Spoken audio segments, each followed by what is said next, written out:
Hey guys, Will here, back at it again.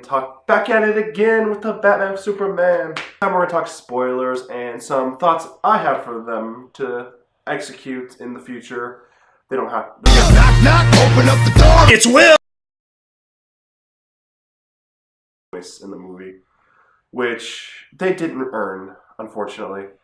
And I'm just gonna flat out say here, since it's spoilers, and I'm free to talk about it. And if you don't know about this, guys, spoilers. Giving you a chance to get away now. Are you clear? Good. They kill Superman. Because Doomsday's there, so obviously we gotta do the full death of Superman, and whoop, they kill him. The movie established that Superman has been around for 2 years, and that's fine. Danny, he's established himself a little bit, but during Death of Superman, actually some backstory on me. Death of Superman, first graphic novel I ever purchased. I'm sure I've had comics in the past, here and there, whatever. But that's the first graphic novel I grabbed. And out reading maybe Superman religiously, I couldn't put it down. There was so many emotional beats in there. The Justice League International, which was really weird at the point that this comic takes place in, got their ass kicked. Superman comes and saves them. He does everything in his power to fight Doomsday, get him away from the town, from Metropolis, from everyone he loves. And he dies fighting this monster, and just, I teared up a little bit. A comic book made me tear up. A 2.5-hour movie. I got emotional, don't get me wrong, like they did some cool stuff, and the imagery that they had with Superman's death got me choked up a little bit teared, but Jesus, like, they didn't earn this. I mean, they showed a little montage of him, like, saving people, being Superman, just doing what he does, but it wasn't enough. They needed if this were Superman we had lived with for like maybe 5-6 years, maybe a phase 1 Superman like that we had been building up to with this, I could have maybe felt something, but I didn't, and that's sad. He's my favorite DC character besides Batman, and they couldn't do the story justice. They tried to do this movie years ago in the 90s with Superman Lives with Nicolas Cage, and they couldn't do it then. So I'll do it now! Sorry, I'm acting weird about this, but it got me inside. Like, that sucks. That's one of the plot lines that they tackle in this movie. I think in my review I said this movie could have easily been 5 movies. And that's one of the storylines, and they messed it up. My next plan of attack is to talk about the nightmare scene, which is like a weird premonition, maybe something from The Flash, etc., but right after we see the whole nightmare scene, we see Ezra Miller as the Flash going, "Oh, Lois Lane's the key, blah, blah, blah, blah, like you got us, you were always right about him." First off, that costume for the Flash looks crazy nuts. Maybe it's because it's a weird post-apocalyptic future steampunk version, but I've seen this movie twice. The first time I saw it, for a minute there I thought maybe that could be their version of Rip Hunter or Booster Gold because like, it has goggles on and stuff. And I didn't know who it was the first time. It took me 2 times, and after watching some videos, to find out that was Ezra Miller. So that's when you can't even tell who someone is in their costume. That's a little bit sad. But second off, what are they alluding to here? Are they doing injustice? Is the Flash technically the key potentially for the whole DC extended universe? I don't know, but it was a bit wonky. We see some parademons. They look pretty sweet. They allude to Darkseid with the Omega symbol, but they essentially spoiled this movie in all the trailers. And I'm probably sounding super negative, guys. And I'm not trying to be. These are just my thoughts. And I went in this movie with the highest of hopes. Fuck me, right? It's called Batman vs. Superman. I wanted to see a great movie with these 2 characters and with some Wonder Woman and with the DC Universe coming into fruition. And they couldn't even do that right. And I don't know, maybe I'm being a little bit too harsh on it, but I don't care at this point. DC doesn't care. I don't know, man. I hope Suicide Squad and the rest of the movies are good, because this was not a good launching off point. Suicide Squad looks great. What we've seen of Wonder Woman looks great, and it's a different director, so thank God for that. Next thing I want to tackle is the Justice League sort of setup. There's this point where Bruce Wayne has like a hard drive, that leech thing that he's using to find out stuff about something at Luthor Corp, seeing what he's doing, something about kryptonite, where he's hiding it, etc. And in that process, he finds stuff about Diana and the rest of everyone else, and he emails it to Wonder Woman saying, "Hey, who are you?" And he sends her the other files, and it's a bit wonky. It feels a little bit shoehorned in. Cyborgs is pretty cool, shoehorned in or not. The graphics are cool, and just seeing what's left of Victor Stone and the mother box floating around and going up there, attaching himself to it, that's pretty sweet. And seeing little, not saying Silas Stone, Star Labs, like I was like, oh hey, that's pretty cool.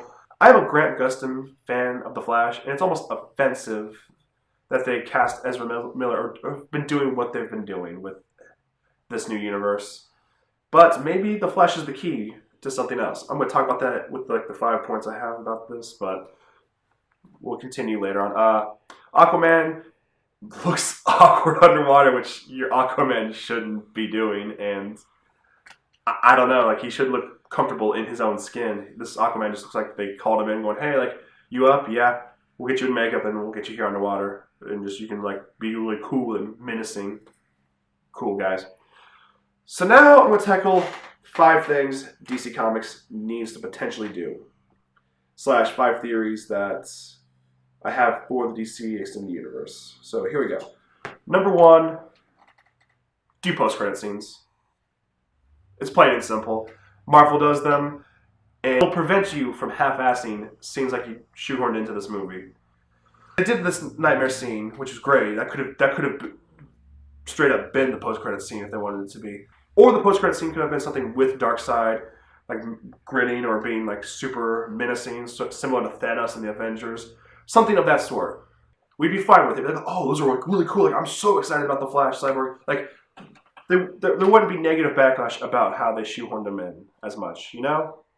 Or, better yet, just maybe put teasers like, oh, hey, we're going to put like the first official Wonder Woman teaser at the end of this movie. Or, here's a scene from Suicide Squad with Ben Affleck as Batman. Something cool of that nature. That's just the first one. Number 2, DC Rebirth. So, as I'm recording this, I believe an event has transpired / they've announced what they're doing with DC Rebirth. I have not looked into it yet, but they claim it's going to be a new start for DC. It's not a reboot, but it kind of is.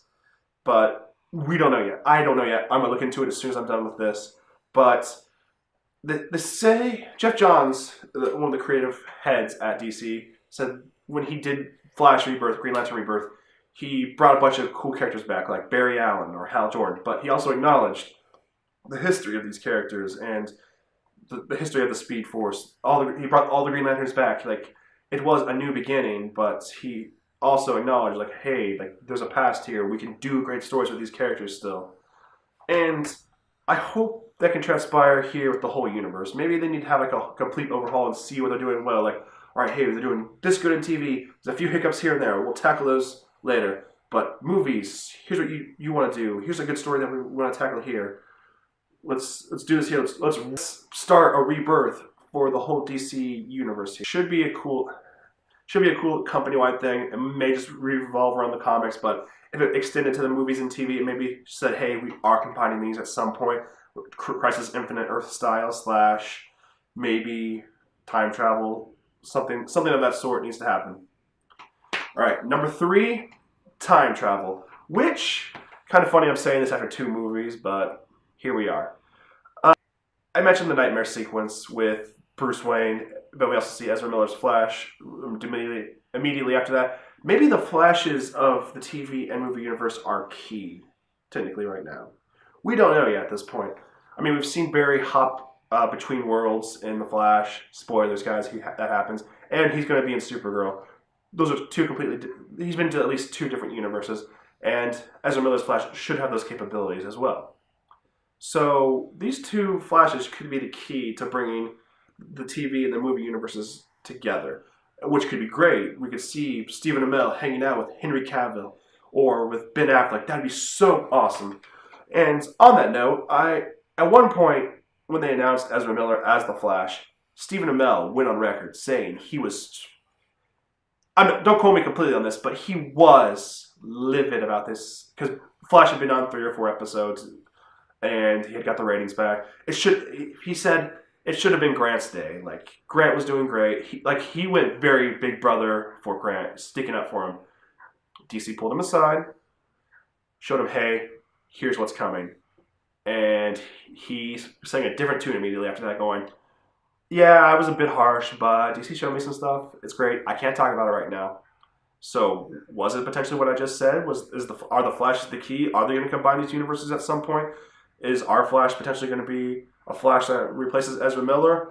I don't know. Are those two going to meet potentially? I don't know. And I also said something about time travel in this. It worked wonders for the X-Men universe, and DC wants to play ball with the big boys here, with the X-Men universe and the Disney Marvel universe, but they haven't made any great moves at this point. Ezra Miller's Flash has already come back to the past, and that could have ramifications, as we will know of most movies. If with the butterfly effect, you go back in time, you change something, it's going to have ramifications for the future, which could be good and bad, since Ezra Miller's Flash has come back to warn Bruce Wayne about Superman.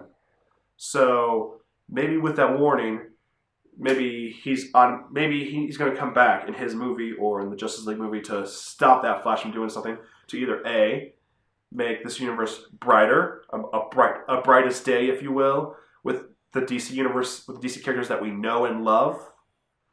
Maybe it'll cause a Flashpoint paradox type thing to happen. I don't know, but time travel isn't a bad thing at this point to do. So, time travel. Next point, I was initially going to say, get rid of Snyder, cut him, or supervise him, but someone brought up the great point of David S. Goyer, who has wrote these two movies. And the director can only do so much with what he's given. And I totally agree with that statement. But on that same foot, maybe these two aren't the two guys who should be leading the universe. When Marvel got their universe together, they put Kevin Feige in charge, and they've been picking all kinds of great directors here and there. Zack Snyder needs to potentially move on after Justice League and get the hell out of there. No offense to Zack Snyder, I love his movies, I love 300, I love Watchmen. Great adaptations. Sucker Punch, it's okay. Some great visuals, but story's kind of But, yeah. Snyder is a decent director, and I don't want him to get stuck in this rut where he's making DC movies and essentially hating it eventually, like Sam Raimi did with the Spider-Man movies, where they kept him too long and he's kind of like voted in for Spider-Man 3, or where... And I don't want these characters to be written like murderers or psychopaths like they have been, so maybe David S. Goyer is the problem. I don't know. DC needs to get their head in order and just say, hey, here's our head director, here's our essential Kevin Feige. Snyder's going to be here until Justice League, but here are the other directors. Bam, here you go, guys. Those are my thoughts. I try not to be negative in here, but Batman vs. Superman should have been a lot more than it was, and it's disappointing as a fan and as a moviegoer to see what I saw. I mean, I saw it twice, so I'm good with not seeing it until it comes out on Blu-ray or whatnot. I hope it does well financially, and that they've learned from this one, finally, to bounce back and become the DC Universe that I know and love. But at this point, the pessimist in me is winning, and I'm not a big fan. So, go in the comments. Let me know if I'm wrong, if you like some of the ideas I have for DC. And just remember, guys, when there's a will, there's a way. And hopefully, DC will find that way to come back to the DC Universe that we know and love. Because the pessimist in me is winning, and the more I think about the movie, the more I think, oh, they could have done this better. Did that work?